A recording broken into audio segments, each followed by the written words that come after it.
Chapter 30. Sir William stayed only a week at Hunsford, but his visit was long enough to convince him of his daughter's being most comfortably settled, and of her possessing such a husband and such a neighbour as were not often met with.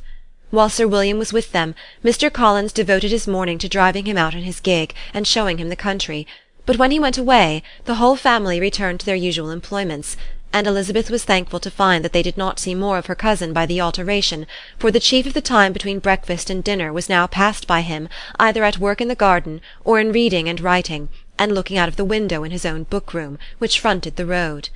The room in which the ladies sat was backwards. Elizabeth had at first rather wondered that Charlotte should not prefer the dining-parlour for common use.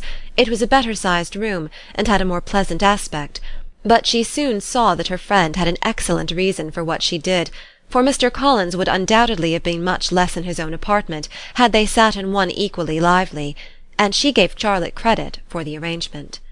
From the drawing-room they could distinguish nothing in the lane, and were indebted to Mr. Collins for the knowledge of what carriages went along, and how often especially Miss de Bourgh drove by in her phaeton, which he never failed coming to inform them of, though it happened almost every day.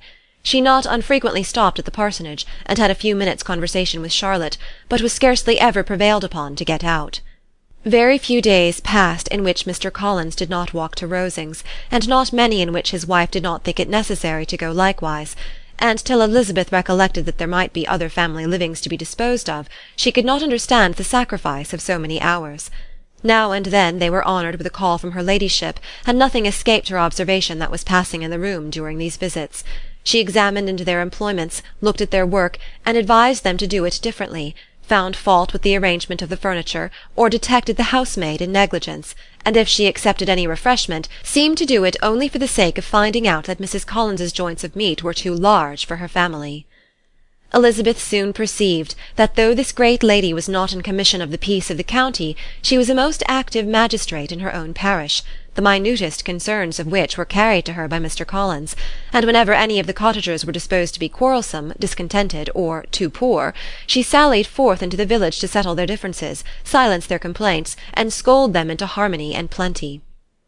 The entertainment of dining at Rosings was repeated about twice a week, and allowing for the loss of Sir William, and there being only one card-table in the evening, every such entertainment was the counterpart of the first. Their other engagements were few, as the style of living in the neighbourhood in general was beyond Mr. Collins's reach. This, however, was no evil to Elizabeth, and upon the whole she spent her time comfortably enough.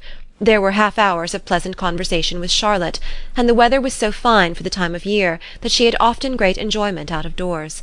Her favourite walk, and where she frequently went while the others were calling on Lady Catherine, was along the open grove which edged that side of the park, where there was a nice sheltered path, which no one seemed to value but herself, and where she felt beyond the reach of Lady Catherine's curiosity.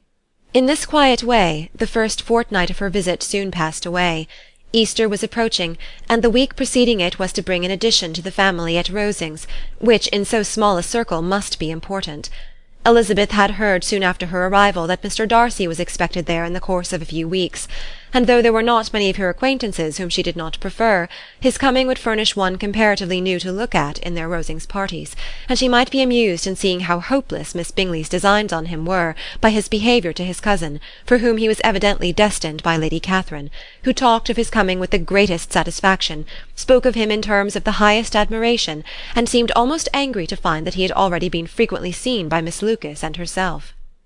His arrival was soon known at the parsonage, for Mr. Collins was walking the whole morning within view of the lodges opening into Hunsford Lane, in order to have the earliest assurance of it, and after making his bow as the carriage turned into the park, hurried home with the great intelligence.